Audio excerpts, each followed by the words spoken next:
بسم الله الرحمن الرحيم. السلام عليكم طلبة ثالثة ثانوي. معانا النهارده جريت اكسبكتيشن شابتر نمبر 4. آخر حاجة في شابتر نمبر 3 وصلنا لها إن بيب wanted to be a gentleman for Estelle. بيب كان عاوز يكون جنتلمان فور استيلا من أجل خاطر استيلا. but how؟ لكن إزاي؟ he needed a miracle. كان محتاج معجزة. فواضح إن شابتر نمبر 4 التايتل بتاعه بيقول a young man of great expectation. شاب ذو آمال متوقعة، اللي هو مقصود بيه بيب. هل يا ترى بيب هيلاقي فعلا جريت اكسبكتيشن او بدايتها في هذا التشابتر؟ هنشوف مع بعض. الكي فوكابولاري والفيرب السهلين انت هتقراهم ولازم تقراهم، لازم تقراهم عشان تعرف لما بتيجي تقرا جمله تعرف هي بتقول ايه.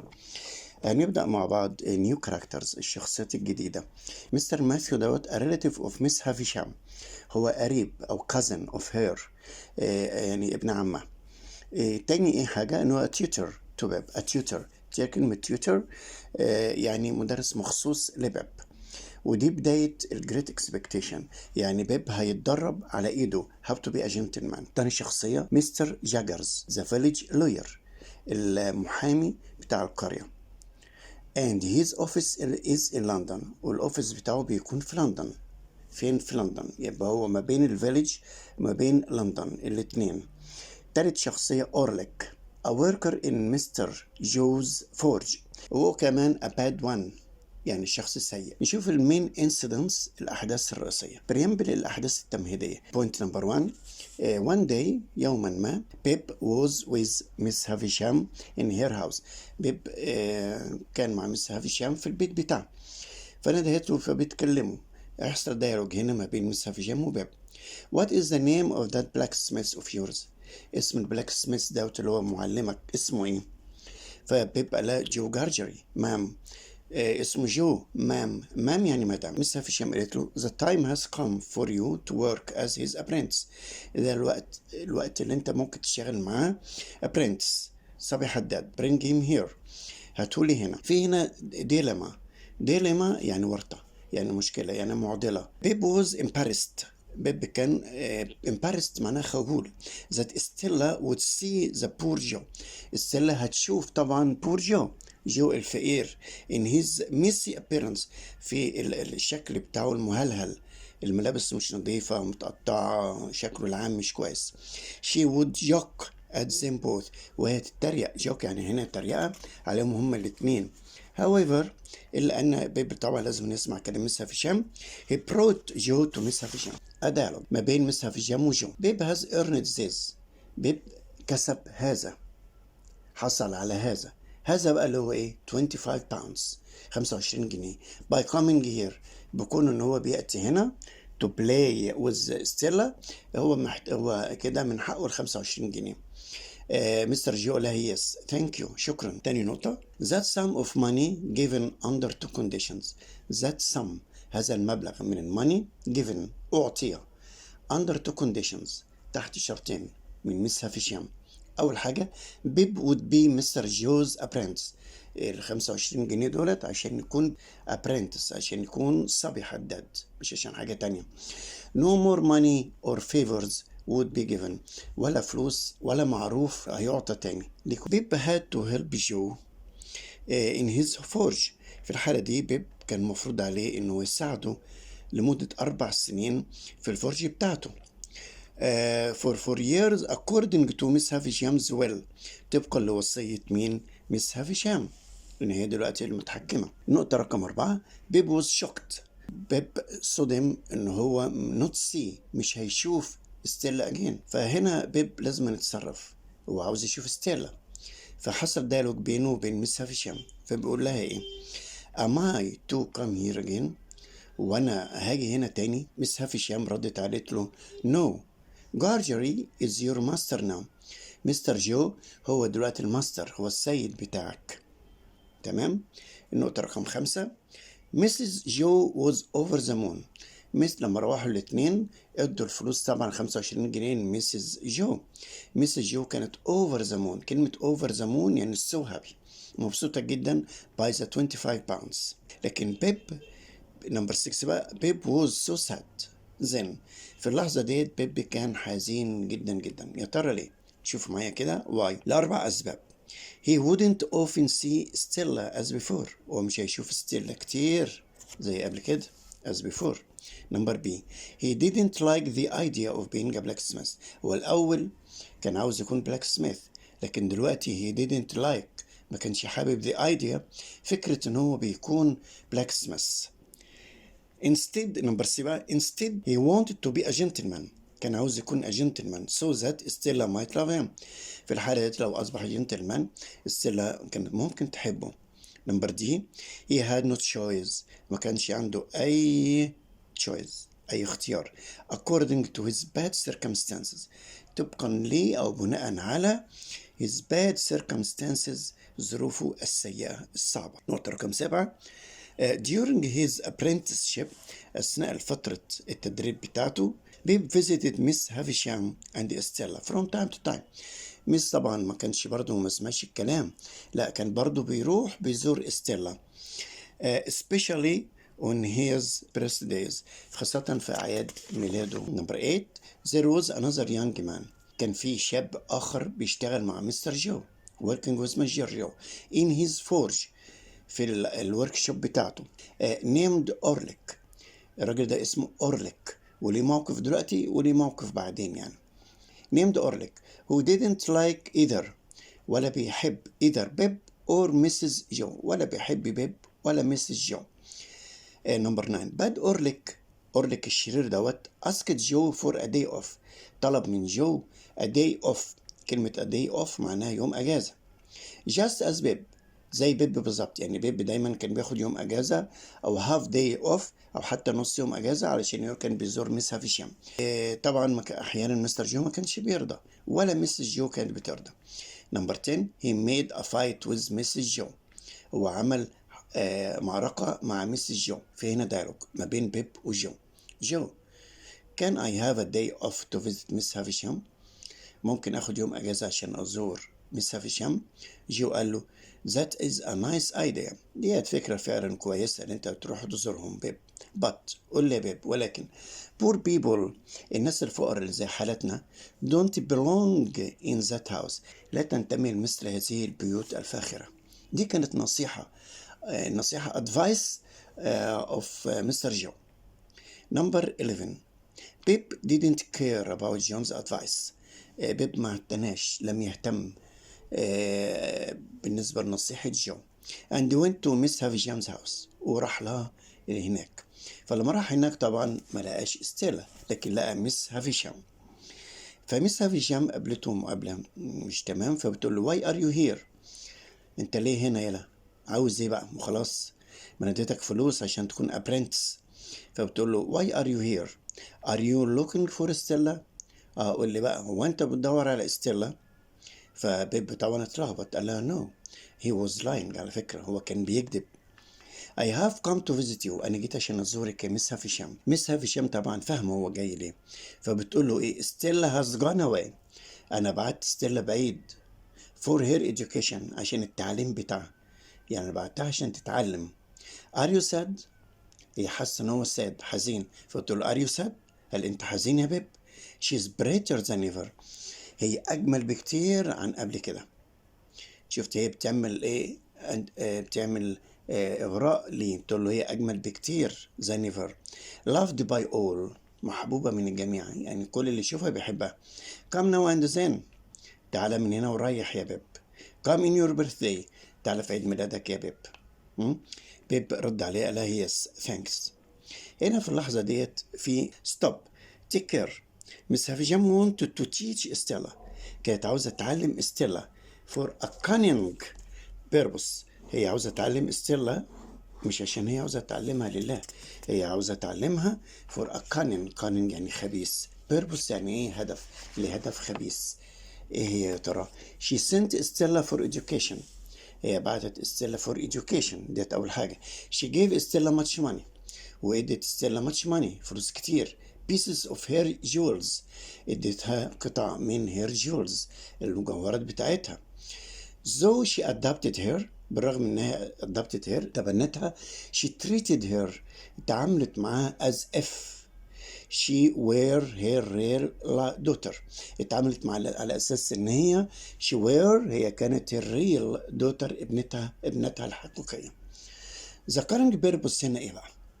she wanted to make Stella a perfect lady. عاوزة تخلي Stella a perfect lady السيدة متكاملة. إيه بقى من ناحية إيه؟ pretty إنها جميلة، worthy غنية، attractive جذابة، educated متعلمة، of pride إنها تكون عندها كبرياء وفخر كده، pride عزة بنفسها، but ولكن مع كل المميزات ديت but a hearted lady ده ذو قلب cold بارد. thus she could destroy men's hearts عشان تقدر تدمر كل قلوب الرجالة just because فقط علشان her heart was full of hatred عشان قلبها مليان بالكراهية. دي مش في شام. her heart was full of hatred, revenge, cruelty since her fiancé didn't attend their wedding party. كل دوت منذ ان fiancé بتاعها خطيبها لم يحضر wedding party. in short باختصار كده Stella was a destructive weapon. Stella ديت كانت destructive weapon سلاح مدمر for Miss Havijam who lost اللي هي فقدت the taste of life taste طعم الحياة. even young Pip said that she behaved, laughed and moved like a wild witch. يبقى بيب كان بيقول ان هي behaved سلوكها and laughed هي كمان كانت بتضحك like مثل a wild witch زي الساحرة المتوحشة. هنخش على الكلايمكس ذروة الأحداث. on going back to his house رجوع بيب إلى بيته بيب met أورليك قابل أورليك اللي هو الشرير who was nervous كان متعصب قوي and told him that a convict would could run away. في convict could استطاع أن يهرب from the prison ships. Then Mr. Pumblechook appeared ظهر and told Pip that a convict hit his sister. الconvict ده ضرب أخته on the back of her head على رأسها من ورا leaving his leg irons وترك leg irons اللي هو الأصفاد beside her on the ground على الأرض. Number 3 Pip suspected Orlick but he couldn't prove it. قدر يعني شك في أورليك but he couldn't prove it ما كانش قادر يثبت الكلام دوت. poor Mrs. جو بعد ما كانت بقى فرحانة ومبسوطة وبتتخانق مع بيب وبتتخانق مع جو دلوقتي المسكينة Mrs. جو couldn't speak ولا قادرة تتكلم or move أو تتحرك. her hearing السمع بتاعها and the memory والذاكرة بتاعتها began to fade away بدأت تتلاشى. she hardly dealt in messages هي بالعافية dealt in بدأت تتعامل messages بالرسائل يعني. number 5 someday she drew a hammer يوما ما هي رسمت a hammer شاكوش of a blacksmith شاكوش بتاع حداد. كانت تقصد بيه ايه بقى مسز جو؟ تقصد ان اللي ضربها دوت blacksmith حداد. طبعا مش ممكن يكون مستر جو ولا ممكن يكون بيب لكن هو الوحيد اللي هيتشك فيه هو أورليك.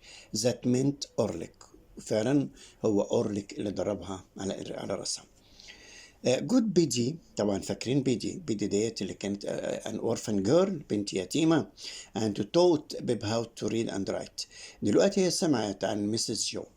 نمبر 6 بقى بنقول تاني جود بيدي الطيبة came to help the Joes جت عشان تساعد عائلة جو in their house في بيتهم يعني جت وعاشت معاهم. فبيب قال what a kind girl يا لها من فتاة طيبة. بيدي knew about Pip and Stella. بيدي knew عرفت الخبر بتاع بيب وستيلا العلاقة ما بينهم. she advised him يعني نصحته not to love her يا بيب أنصحك إن أنت ما تحبهاش because she would break his heart عشان هي تحطم قلبه because it's a hopeless love. قالت له يا بيب it's a hopeless love حب يائس حب بلا أمل مفيش فايدة. نمبر 8 بيب didn't care بيب ما اهتمش حتى بأي advice بأي نصح concerning ستيلا خاص بستيلا. Number 9. After nearly 4 years of his apprenticeship, بعد حوالي 4 سنين من فترة تدريب كصبي حداد, Bib and Mr. Joe met another gentleman in the bar. قابلوا مع another gentleman, في gentleman آخر قابلوه in the bar, في البار, في الإن يعني في الحانة. حصل ديالوج ما بينهم. الجنتلمان ده حب يكلمهم. A dialogue in the bar. The gentleman بيقول لهم you have apprentice known as Beb. بيكلم جو بيقول له you have apprentice, انت عندك صبي حداد, known as Beb, معروف ان هو اسمه بيب. is he here, هل هو معاك؟ بيب طبعا كان موجود معاه, فرد على الراجل بيقول له I am here. في ملحوظة هنا ان بيب saw him once in Miss هافيشام's house. بيب دوت شاف الجنتلمان دوت مرة في منزل ميس هافيشام, فرد عليه بيب قال له I am here. ايوه انا هنا. ذا جنتلمان بقى الراجل اللي بيكمل كلامه بيقول لهم ايه my name is Mr. Jaggers, انا اسمي مستر جاجرز. I am a lawyer in London, وانا محامي في لندن. I should like to talk to you, انا احب اتكلم معكم انتوا الاثنين. هوم, ايه رأيك يا مستر جو, ممكن نتكلم في بيتك؟ حصل ديالوج تاني, another dialogue in Joe's house, في منزل جو. مستر جاجرز هنكمل كلامه. I am a lawyer for a person whose name I cannot give, اللي اسمي ما اقدرش اصرح باسمه. This certain person, الشخص دوت has set aside, حدد a great deal of يعني ماتش, كثيرا من money for Beb, حدد لبيب كثيرا من الفلوس. The boy is to go to London. الولد is to, كلمة is to معناها must. The boy is to go to London. الولد لازم يروح إلى لندن. He will be brought up, هيتربى as a gentleman. As a gentleman. Bib shall become a young fellow. هيصبح شاب of great expectations, ذو توقعات أو آمال عظيمة. هي اللحظة دي اللي كان مستنيها بيب من ساعة ما دخل منزل ميس هافيشام, اللي هو يكون جنتلمان. فحصلت الميراكل, المعجزة اللي احنا قلنا عليها قبل كده. ما كانش عارف بيب هيكون جنتلمان ازاي, طب طبقا لظروفه الصعبة يعني.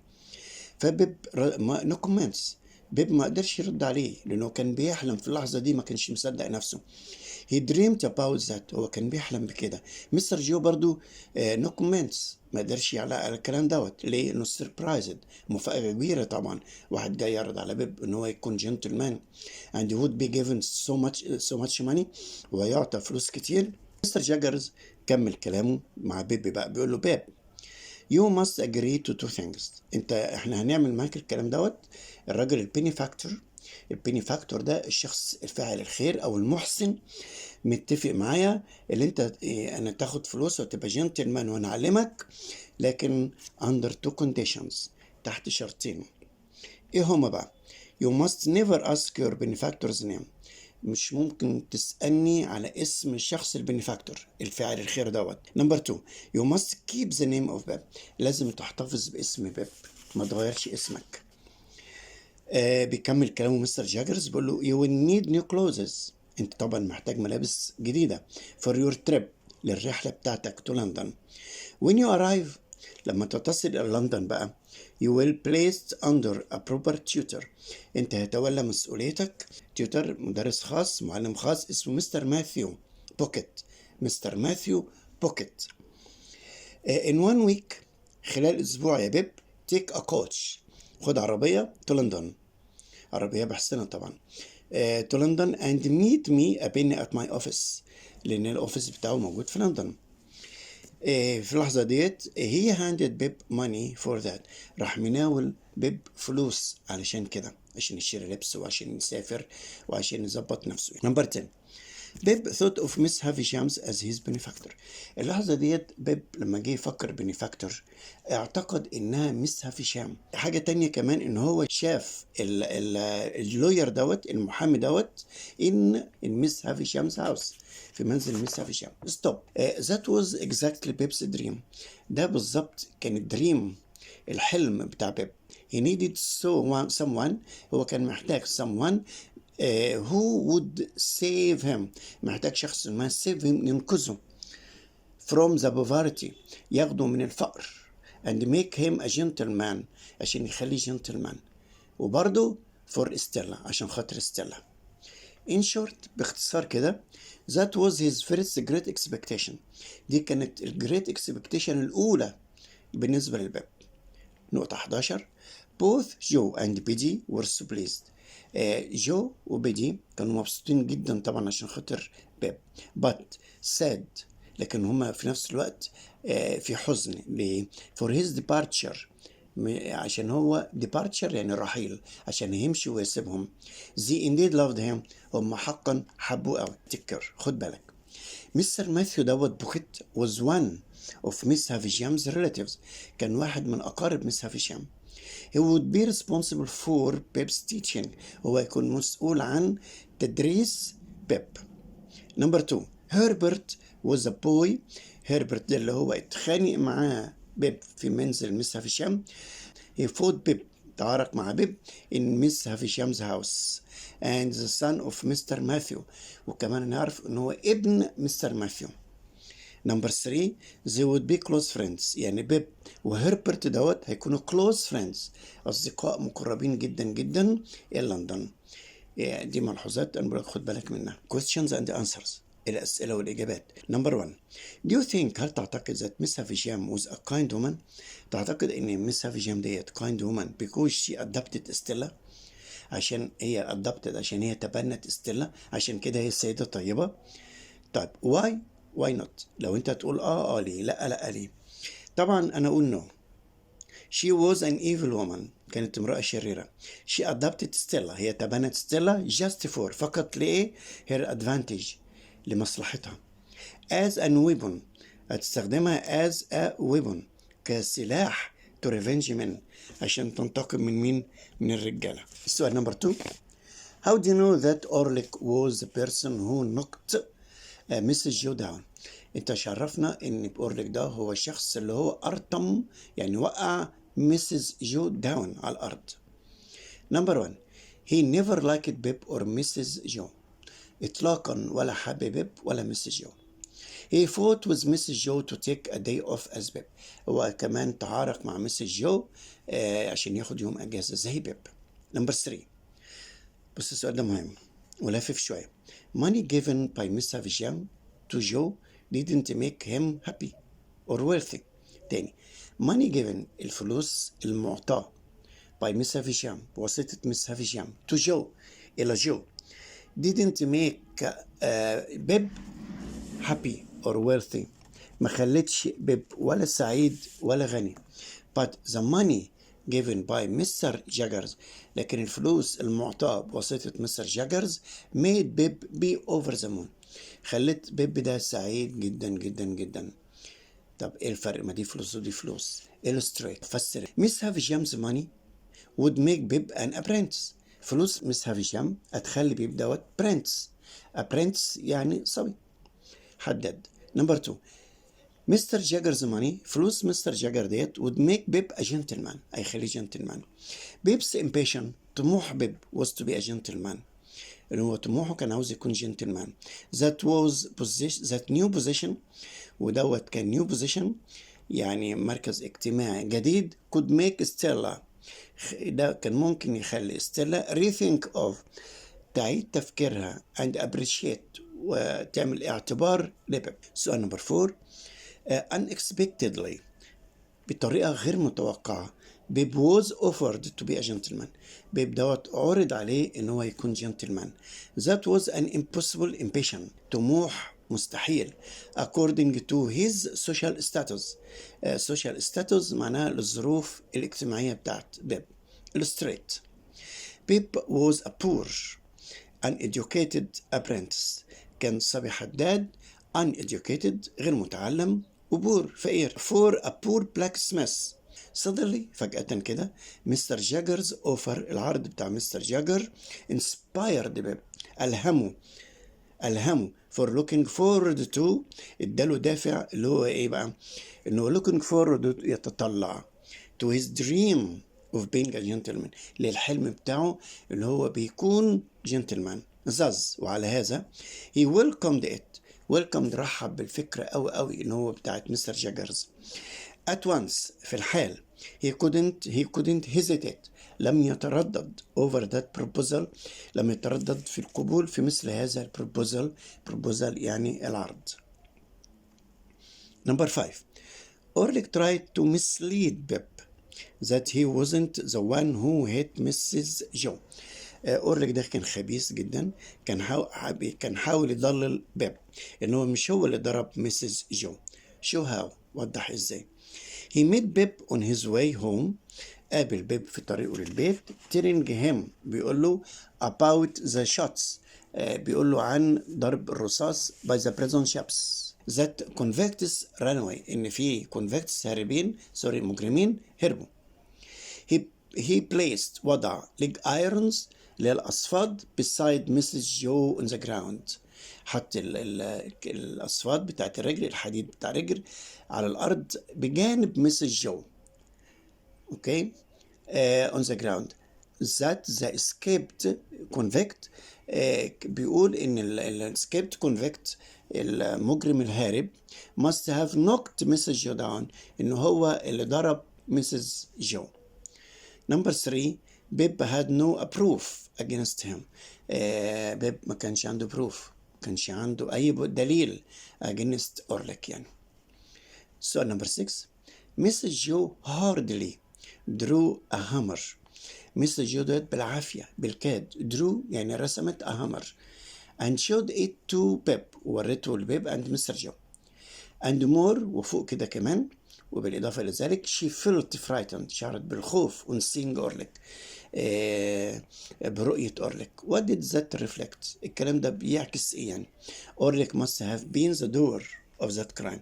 أورليك هو كان أكيد الدور الفاعل بتاع هذه الجريمة.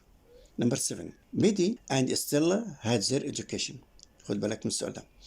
بيدي وستيلا الاثنين اتعلموا لأن ميس هافيشام كانت بتبعت ستيلا for education وبيدي أساسا برضو educated متعلمة. however إلا أن بيدي had her free will. بيدي لديها الحرية الشخصية بتاعتها free will الإرادة بتاعتها. but Stella didn't have it. لكن ستيلا ما عندهاش الإرادة بتاعتها الإرادة الشخصية بتاعتها. clarify وضح الفكرة ما بين السؤال ده. بيدي نتكلم على بيدي she could choose her own free will يعني own life. كانت يعني عندها حرية الاختيار في حياتها. ليه بقى؟ ايه السبب يعني او نقدر نقول كده ليه؟ she was teaching in an evening school. هي حرة. هي ممكن كانت بتدرس في مدرسة مسائية. she was a tutor وكانت مدرسة خاصة for Pip. she taught him alphabet and how to read and write. علمته الفابت ألف ب والقراءة والكتابة. تالت حاجة she came to help Mrs. Joe. جت عشان تساعد Mrs. Joe when she was injured عندما كانت Mrs. Joe ديت مصابة. Number 4. she advised Pip. هي نصحت بيب not to chase Stella.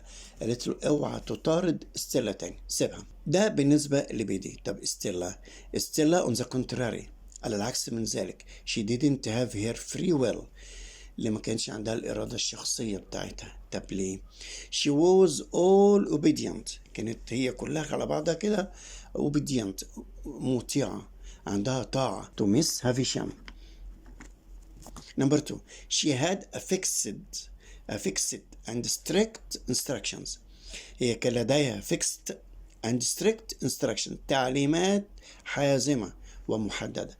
fixed يعني محدد strict حازم to follow إنها تتبع هذه instructions هذه التعليمات. Number 3. she was merciless senseless and had a cold heart. بص بقى ستيلا كانت ايه بقى merciless بلا رحمة senseless بلا إحساس and had a cold heart وعندها قلب بارد. in spite of بالرغم من her outer attractive appearance بالرغم من مظهرها الخارجي الجذاب. Number 8. It's said that يقال أن love is blind الحب أعمى. How far can this be applied on poor Pip؟ إزاي ممكن نطبق دوت على poor Pip المسكين. Number 1. Pip himself Pip بنفسه heard سمع Miss Havisham telling Stella to break his heart. سمع إن مس هافشام بتقول لستيلا break his heart حطمي قلبه.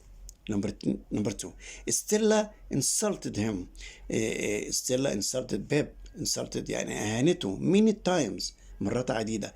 calling him بتقول له a coarse common working boy ولد شغال أو عامل common شعبي بيئة a coarse يعني ذو أيدي خشنة.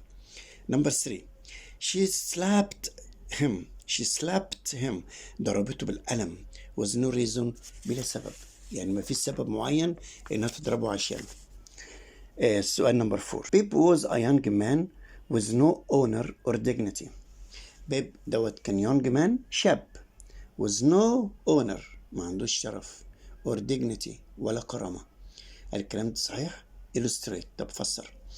أول حاجة طبعا مستر جو and Biddy advised him نصحوه not to visit Miss Havisham's house ما يزورش منزل مس هافيشام تاني but he insisted in going for Stella لكن هو أصر إنه يروح عشان خاطر Stella. Number 2 in spite of Stella's insults بالرغم من إهانات Stella ليه he didn't care هو لم يهتم هزقت زي ما انت عايزة مفيش مشكلة. he chased Stella وبدأ يطاردها. Number 5 great expectations were Pip's hope كانت الأمال بتاعت بيب.